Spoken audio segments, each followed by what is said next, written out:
But you guys want to get started on this week's stuff? I got just a couple of things. So kind of like a general overview of the next game of the month scenarios. If you guys are interested, Okay. we could do that. Yeah, I mean, I've still only played one PTO scenario, so Okay. All right. This yeah, will so this. I'm interested. All right. This will be like a hybrid. So let me pop. I think everyone's synced to me. So I'll go ahead and swap my camera. Let's see. Yep, right there. And this one is the S. Well, there's no intermediate here. Okay. This one is the SK scenario. It's the they always return S75.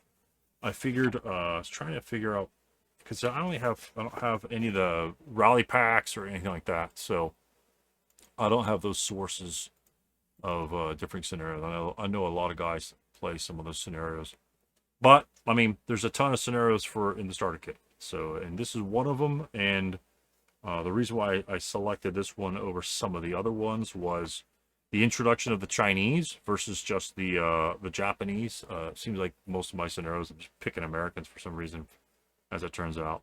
But this is Japanese defending a town, and the Chinese. The victory conditions are simple. Chinese win a game end by controlling 5 or more multi-hex buildings, and of which there are a bunch of them. And so they have a bunch of units. They have tanks with decent restrictions, concealment's in effect, and what it does do in this particular one, it's kind of interesting, is that it is well, stone buildings are a bitch to deal with anyway, but it's like your non-PTO scenario, right? So all those things are palm trees, but it's pretty much the same as orchards. Doesn't say PTOs in effect. So they're woods and orchards, and Okay. there are no huts, and there are none of these would be classified as huts anyway. So, but I just figured, instead of we all know the rules of buildings, orchards, and things like that. So the only new things you deal with, unless you've played some Japanese before, the Japanese OB characteristics. And I think a lot of people, based on the other scenario, have been exposed to the Japanese and what they can offer. But this one here is introducing the Chinese, and I don't know if maybe I could solicit someone to punch up the Chinese rules and the vehicle note on that. And what I it already does, got it up. okay, cool. And what it does, it will introduce the Chinese as a force, and essentially their human wave ability, their their nationality characteristics, dare death squads, how they operate, and it introduces the concept of being berserk, based through their dare death squad utilization, and so that's pretty interesting. Really short, really simple. I mean, it's like 4 or 5 paragraphs, but to be honest with you, it's kind of like especially the berserk status, it's a big chunk that you have to deal with every once in a while, as ASL players sometimes deal with. The scenario special rules seem pretty simple. The movement, like I say, movement restrictions for the 3 tanks is supposed to represent radioless AFVs, and so it's more difficult for them to get around. That's the easiest rule to implement, to be honest with you, instead of having actually to write all the rules out for that sort of thing. And then also they've got a pseudo airplane attack, and that's why the little airplanes, the gliders in the bottom left corner, just to remind the Chinese player they have a potential of a 12 firepower attack, and it appears to be every single turn. So it says every Japanese player turn, the Chinese player makes a die roll. So the game is 6 turns long, but the last turn has no Japanese player turn, so the Chinese don't get to utilize the airplane potential if he rolls like a 1, 2, or 3, I think, with the 12 firepower attack on the last turn. So you can't wait for that in case, the Japanese. Plus the Japanese, with their AA gun, it kind of like brings the concept of anti-aircraft fire, kind of simplistically, but it's not too bad. You got to give something up. If the Japanese want to thwart the attack, or try to thwart the attack of the glider or the fighter coming in to attack, he has to roll less than or equal to 3 as well. And if he does so, then the glider can't attack that turn. So, and he's marked with a prep fire because it'll be the Japanese player's turn. So it's interesting there. And there's no rate of fire on that. It's just you mark it. You're actually firing against it or destroying it or anything. So they leave a lot of the fighter rules out there, and so that's pretty cool. So it does give you the introduction of glider or fighters on a very simplistic scale, and how they essentially are introduced into the game. And for the most part, without the task checks of sighting task checks and things like that, which are pretty easy to do, to be honest with you, and pretty easy to calculate and accomplish, that it's pretty much just point at a unit and fire at it, and then usually there's a strafing run, but we don't need to get into that. Otherwise, they just say the AA. Lots of Chinese coming on, 16 squads, I believe, 4 leaders, not too bad, 4 machine guns, and the tanks are pretty good as well. One thing about the tanks is, again, people need to look up the vehicular notes on these, and it has red numbers on the movement points, and then also a red breakdown number above the main armament. And what that signifies is that all weapons on the vehicle have a breakdown of 11. And so these things, I remember I was watching Mark play this game a number of months ago, and it seemed like all of his weapons were broken. Machine guns, anything. But and their armor is very weak, so their armor is actually susceptible to the Japanese machine guns, and definitely the 12.7 AA machine gun. Well, not AA machine, but an AA gun. So those are capable. High breakdown, so they might be out of action early. Stone buildings is going to be hard for them to hit anyway with their 47 millimeters. So it might behoove the Chinese to figure out exactly how they're going to use their armor. They're not going to be blowing shit up like in the streets. So that's pretty much as simple as that. They're not thinking about, you can't rely on a crit to do anything. And other than that, it's just introducing, I'm sorry, and they also have they're also kind of pseudo introducing demo charge heroes, where the Japanese infantry, if they possess a demo charge, may declare a lone bonsai charge. And essentially, he just runs up to a tank and tries to blow the shit out of it with a demo charge. Would you want to do this in this scenario against these tanks? Maybe, maybe not. I mean, point blank, those tanks have 12 firepower, and so that's significant, especially against stone buildings. So that's something to consider for the Japanese player, and that's any infantry unit. So there'd be a half squad, reduced squad, or full squad, and most of the Japanese force are 347, so it's not like they're heavy firepower. I think they're out firepower pretty decently, but those demo charges might play a huge role in this particular game. So it would be interesting to see how Japanese players would utilize those. So like I said, and that's about it for that. I just kind of want to introduce the scenario at the beginning of the month. I've been kind of wanting to be honest with you, I've been wanting to try to play and finish the scenario of the month, at least the ASL one, before the beginning of the month, and release it at the beginning of the month to get people interested in that way by actually seeing a game played and saying, hey, that looks interesting, or, oh, that looks like crap, I'm going to avoid it. And that way they could see a couple things going on, maybe seeing how some scenario special rules are incorporated and things like that. Oh, by the way, I got a response from a French member of LFT regarding the Cut the Road to Marseille. Pretty much it's sort of like I think it should be this way, and go ahead and use it like that. But more questions came up from the interpretation anyway. But I appreciate the effort. The designer of the scenario quit like 20 years ago, and so he's not necessarily available for comment or cares to comment about it. How that goes. But it's interesting. I think there'll be a good conversation on the SSR in that one, because it's not the only scenario that you're going to have scenario special rules that are confusing. And to be honest with you, a lot of scenarios The scenario special rules essentially bring the flavor and flair to the game, and in my experience, even watching like any number of players playing and things like that, terrain changes, special ammunition. A lot of times, I was watching a game like 5 minutes ago.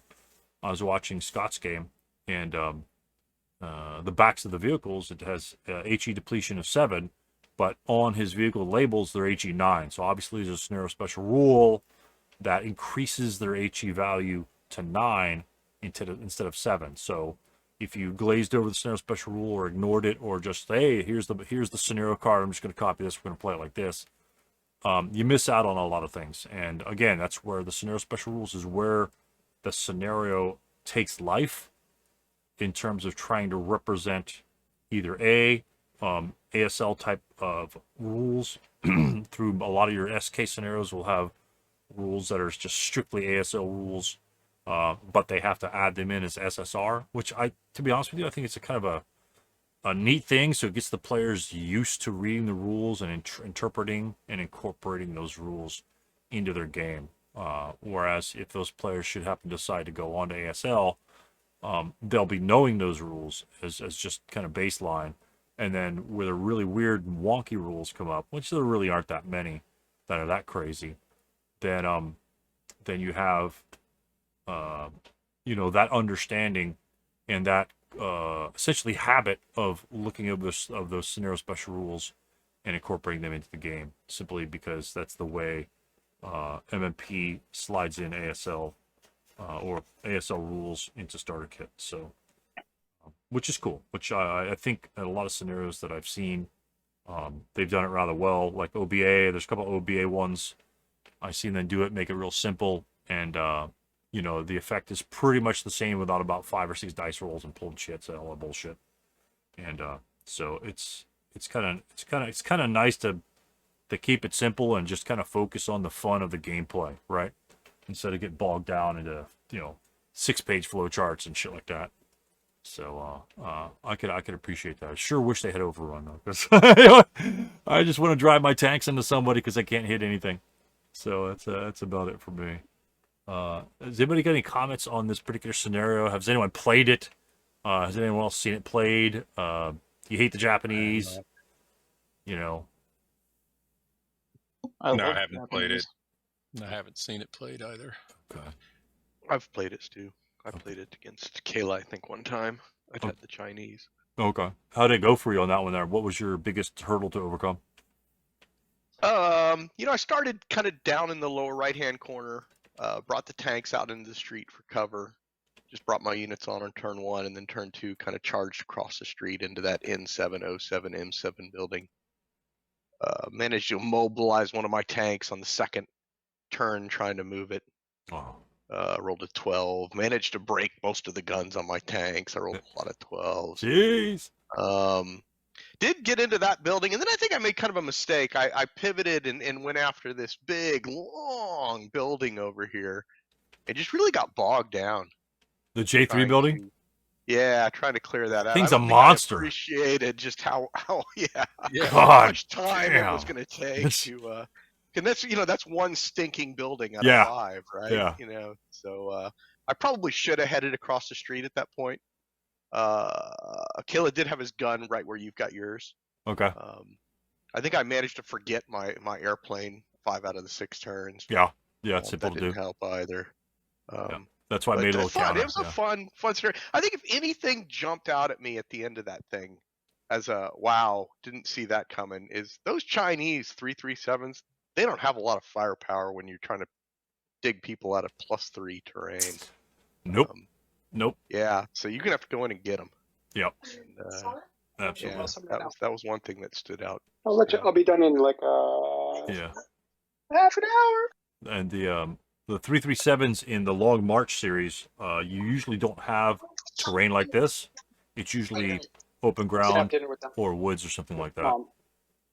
And so the 337s, and like I say, in relation to like your firepower against +3 stone buildings, it's harder than hell. But against guys in the open or +1 terrain, it's kind of like normalized. And a lot of people I've said this before. They look at some of the long march scenarios. Firepower sucks. Can't do anything.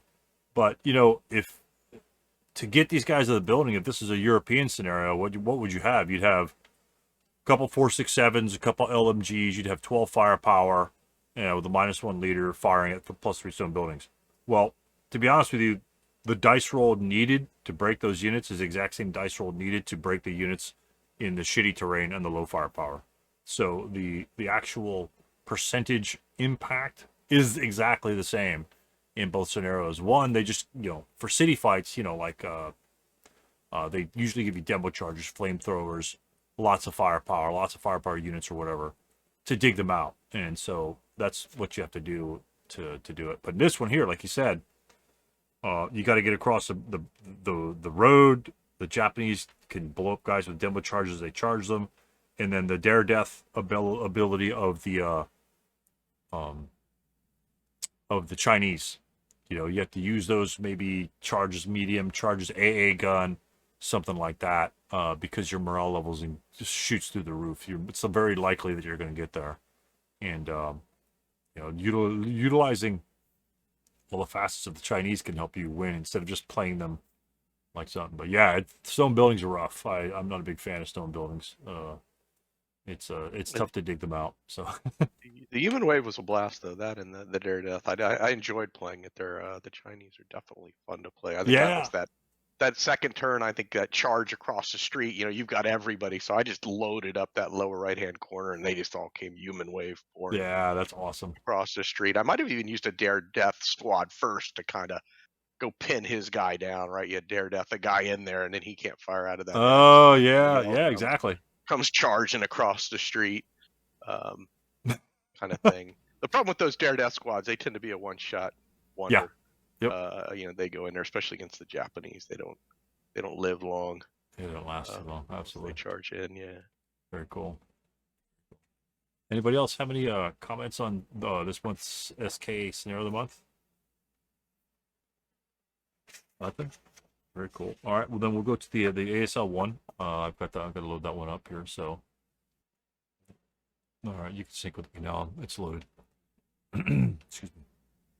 This is essentially the introduction to pillboxes for primarily starter kit players that might want to engage in some ASL scenarios. This is a very simple setup scenario. Not a lot of SSRs. It's pretty much take the pillboxes, and what that involves is why are these not stacked up? I love Vassal when they doesn't really show the units. I'm so glad they fixed that. But anyway, there they go again, flattened out. So a bunch of 458 Canadians. The setup areas are where you see the German markers, anywhere between G and O. Q, the hex row Q and over are where the Canadians will set up. They do have a captured 75 AT gun with some special rules. It says, due to a large amount of captured ammunition, the breakdown of the AT gun is only reduced by 1 for being captured, but that does not affect the captured penalty for the to-hit rolls. So it's only breakdown 10 instead of a breakdown 9, which would pretty much get one shot. And pillboxes, as you read about the pillboxes, a page and a half of rules. We had the convoy and price of impatience. Pillboxes are a page and a half of rules, but they are a decent read. They've got different sections in there. You've got pillbox covered arcs, which are explained essentially in the first paragraph of the pillbox rules. Very important to understand how the pillbox covered arc is incorporated into it. The pillboxes add a lot of rules in terms of bending them. It adds a different location within the hex. It has a certain covered arc it can fire out of. It's got different modifiers for what direction you fire at it. If you fire at it outside of its covered arc, and you have to be within the covered arc to get the covered arc modifier, which is the middle number. The first number is the stacking capacity. Second number is the TEM for shots that originate within the covered arc. And then the third number is the non-covered arc modification, which occurs from fire taken from outside the covered arc. But there are also some rules associated with that. You know, infantry machine guns, you know, infantry firepower, machine gun support weapons, and various other types of armaments have no effect on pillboxes outside the covered arc. You're firing through 4 feet of concrete. And don't think your M1 Garand is going to do that. So you have to know what can penetrate those things. Probably why we have an AT gun in the game. It's got smoke on the I think it's got smoke on the backside. You know, if you're crossing open ground here, and it looks like some of the pillboxes can be in open ground, you might need some smoke. You know, and based upon the configuration of your pillboxes, how you set them up, if they're all facing forward, once the Canadians get behind you, you essentially have to come out of the pillbox, sort of like an entrenchment or leaving, you know, I guess like a stream or something like that. And you're just going to be in open ground. So, Hey, pal. I know you like wearing this. so a lot Oh of my times God. you'll have to crisscross your coverage of the pillboxes to protect one another, or however way that you want to conduct your setup in game. It's your strategies. And other things worried about the pillbox. Demo charges and usage. Luckily, there are no DCs in this one, so that gives you a giant paragraph you don't have to worry about. It does have ordnance, movement fact expenditures. Talks about smoke and how it affects a pillbox. Entering a pillbox and how it affects, you know, how to control a pillbox is another thing. Route phase. Do you have to route from a pillbox if the enemy's adjacent? It's got special rules for that. And so, and close combat as well, and concealment gains and things like that. So essentially, pillboxes take a piece of almost every single rules section for infantry and adds its own little twist to it. And so only a page and a half of rules, but lots of little stuff that you have to take into consideration for the pillboxes. And so essentially, bare bones scenario, 4 turns. It's not going to be pillboxes with wire and mines up a hill through, you know, canyons. It's pillboxes in open ground, you know, within 1 to 2 movement phases of getting to, and you engaging them in combat and trying to do your best to do so. Obviously, you see the Canadians have a 2 smoke exponent, probably going to be helpful, right? And smoke from the AT gun, probably going to be helpful. And so those things you'll have to take into consideration when you guys are attacking the pillboxes. And again, 4 turns. Canadians can't dilly-dally around. They've got essentially, you know, if they go 2 hexes a turn, it takes a lot of time to get control of the pillbox. If you kill guys in the pillbox, then you have to occupy the pillbox. So once those guys are dead in the pillbox, you physically have to move in there to control it. Being in the hex of the same pillbox does not control the pillbox. It controls the hex, but not the pillbox, which is a separate location within the hex. So it will take extra time to do that, and with 4 turns, you probably don't have a lot of time. Now, of course, another condition of the victory the victory conditions is unbroken. So if you could break them all, then you can win, or you'd have to control them all. So that could be tough. That could be tough. But I do like that it's very simple in terms of there's nothing else but pillboxes in this one, guys. No tanks, no OBA, you know, no knight, no nothing like that.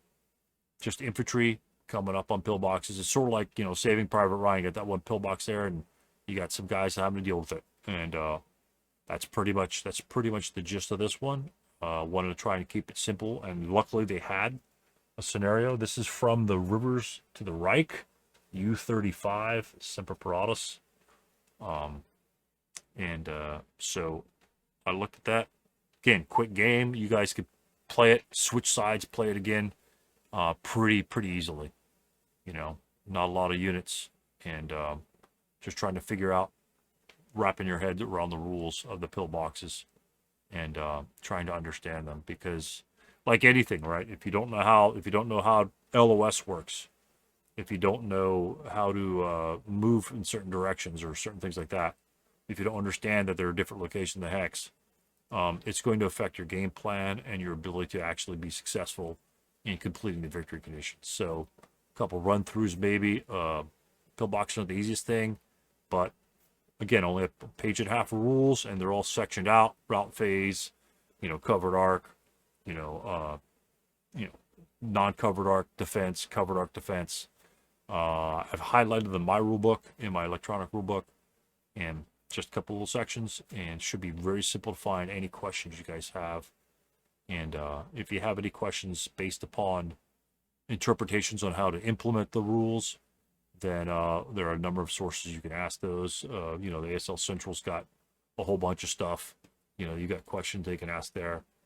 And yeah, I saw that one, Kevin. That's where I got the idea from. Matter of fact, I'm gonna try and hook up a game with him to finish it, because I think he was playing it solo. Kevin posted a video on from Counterattack, and is it on the site? Yeah, you could post that to the game of the month section. And so he just plays it solo, like live game. He just plays it solo. He plays like 3 turns, and then I think he just kind of yeah, he doesn't. Does he still do?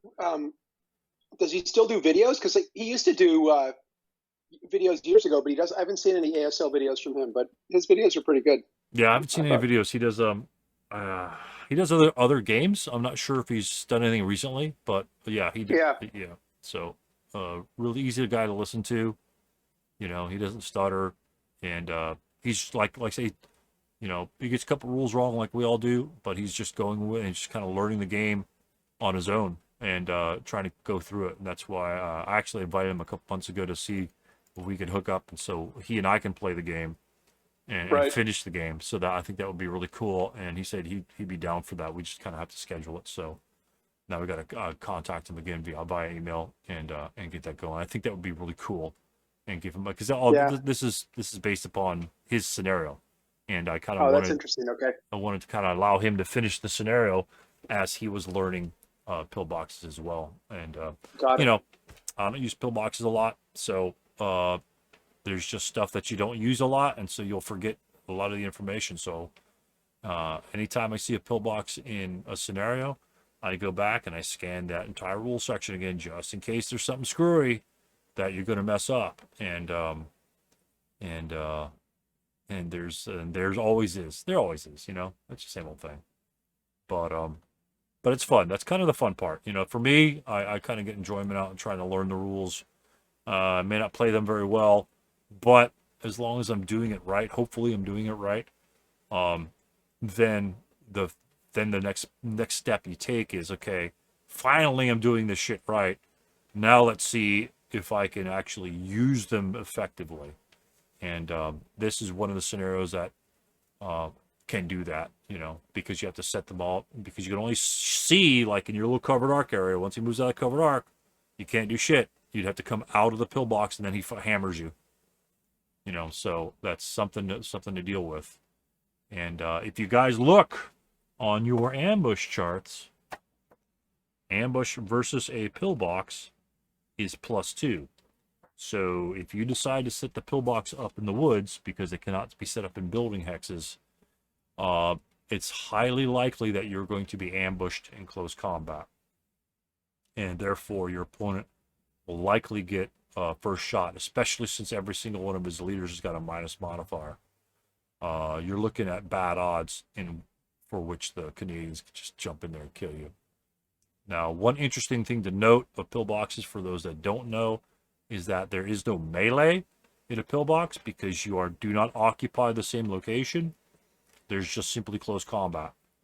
And so you just put a CC marker on it, and that's another thing to learn about pillboxes. Like I say, it twists just about every little section of the chapter A rules apart. Routing, you could be broken in a pillbox sitting right there, and you're not eliminated for failure to route. So lots of little things that make pillboxes special. And things like that you can understand and then say, okay, well, I didn't have to route. How could I use that possibly later on, or yada, yada, yada, and trying to figure things out. And again, there's just like 2 or 3 sections that aren't used in the scenario, bunkers and DCs, since we don't have any DCs in the OBs of either nationality. So, does anybody have the Rivers to the Reich scenario pack? I think they're all remakes from Squad Leader days. And, I do. Have you guys played a lot of them, or? No, I have not played it yet. Okay. Yeah. I've got it too. They're big scenarios, if I remember correctly. Yeah. 6 boards and such. Pretty complicated, Right. with boats and stuff. Yeah. And sometimes they're long. Like on the back side of the Semper Paratus scenario card is the door knot watermark, 10 turns long. But you have 22 American units, and if and there's 9 German units on the game, and like you say, if you have big maps like that, a lot of the old squad leader scenarios dealt with a lot of pre-game movement sort of thing, where you've got to move 2 or 3 turns to get into a position where you guys fire in combat. It seems like a lot of the quote modern day scenarios cut those first 4 turns off and that other board, and they just kind of Americans enter board 2, half movement factors, that sort of bullshit, and they kind of eliminate the boats and things like that. Very vulnerable in boats, and again, it's hard to kind of balance a game like that, especially 6 morale Americans. But they are a little bit more on the epic story size. But again, your mileage may vary. Again, 4 turns for this side, 10 turns on the back side. But there are some fun scenarios. I haven't played them all, but it's good. It's good to see them. It's good to see them in there. And I've got an extra copy in case anybody wants one. So maybe I'll give the copy away if I get like five replays. I'll just give a copy away randomly to somebody. So it's one of those things where, oh, that looks cool. I don't think I own that, and buy it for like $12-15, and then you realize it's the third one you have. So, but that's about it. It's just, like I said, simple bunker capture, 5 of them, and it will hopefully you'll be able to sharpen up your bunker or your pillbox rules knowledge, and in a simpler setting versus a whole bunch of armor, a whole bunch of OBA, whatever, into your game. Maybe you'll pick up a couple extra things here and there that you might not have thought of before, or take your British or take your Canadians, just go balls to the wall and see what happens. But that's the theme for the ASL Recon game of the month, is just essentially pillbox, starting to pick up on pillbox rules and fortifications. Haven't done the other fortifications. Not a lot of ASL games seem to have them. Even mines, the old squad leader ones, seemed like every other one seemed to have wire and mines and stuff like that. So at least that's my general recollection.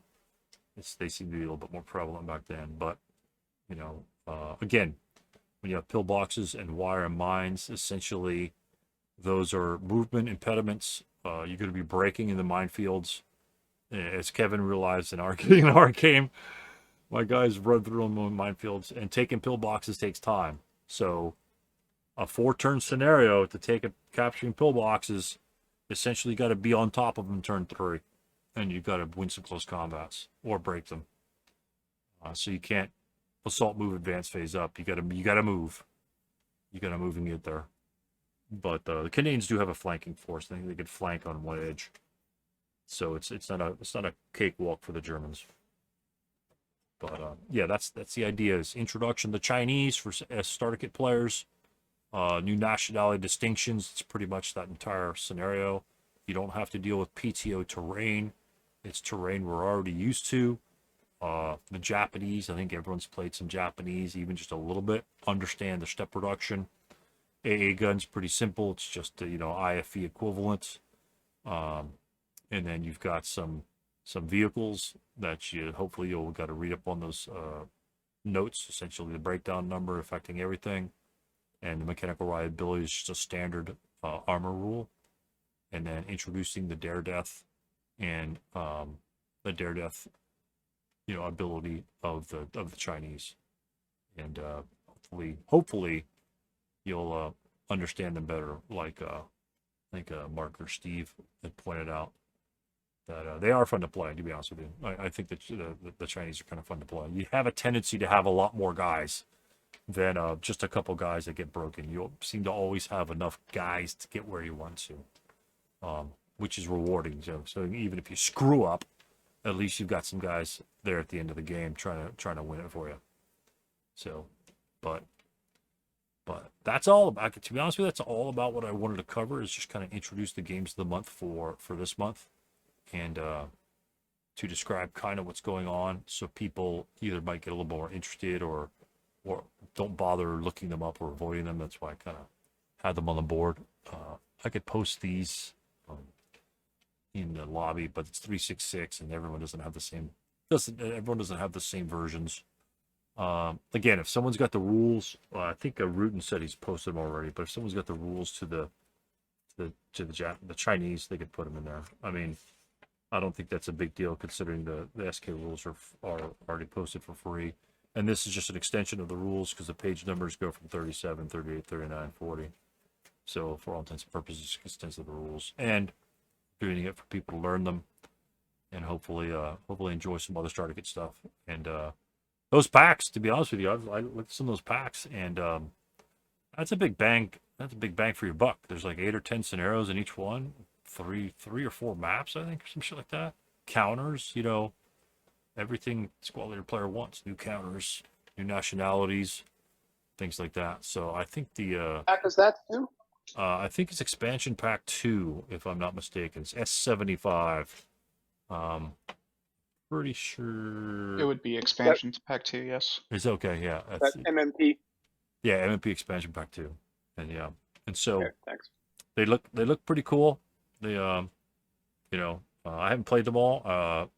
Mark's probably played them all by now, but I think they're like $24, something like that, pretty cheap, and they add a lot of variety. A lot of different type of vehicles, and not necessarily your Tigers. A lot of early war stuff, really odd vehicles that have weird covered arcs like we saw in Dutch trucks. And I think that adds a lot of excitement. It's something more to think about, to keep track of in your game. And, if it's something to keep track of, at least for me, I kind of like trying to juggle that while I'm trying to add that. So, well, let's get some screwed up covered arc. How am I going to attack? And so you have to plan accordingly. For me, that's kind of fun. Some people say that's a pain in the ass. Why can't I just have a regular tank? And and then some people just forget to read the rules, and they just don't read the rules, and they just treat them as regular tanks. Which is fine. It's 4 firepower and 1 angles. It's not really gonna make that much of a difference. But it's just for fun anyway. And so no harm, no foul. As long as we're having fun at the game, trying to learn new things, then the little details, you're not going to catch every detail.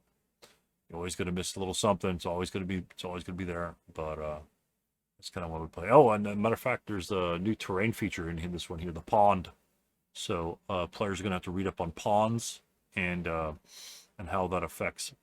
Pretty much it's a impassable hex. So for all intents and purposes, and that's about it. That's about all you really know.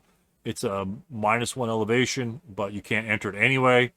Line of sight's clear across it, so essentially it's an impassable -1 open ground terrain, whatever you want to call it, however you want to simplify it.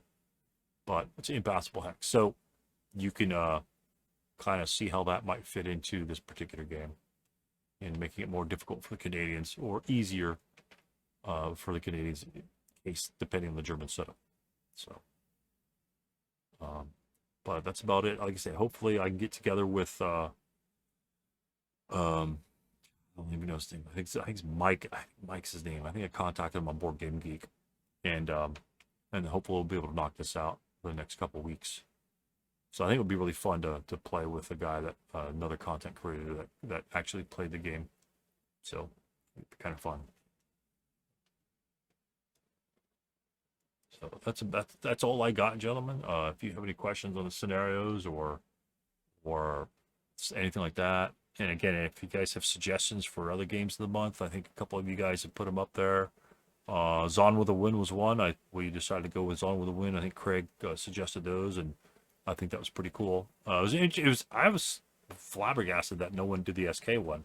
I guess they've already done the SK 100 times. So I see we seem to get a high interest in the ASL version, and which is fine. You know, I don't really care, but so that was exciting to see a lot of people go with that one, and hopefully I'll be able to get together with Tony here, and we'll have some sort of summary video, at least for my game, and then probably next week, hopefully next week, we'll probably be going over the Zon with a Win replays, and we've covered a little bit here and there, but more like just how the flow of the games have gone so far, and maybe talk. Hopefully the participants will show up and we'll catch some key points. See, hey, where do you think the key point was in the game, and things like that. And so it's pretty interesting how things develop in each of the games. And so some are tough, some are hard fought, and some are just unlucky. But that's the way it goes, I guess.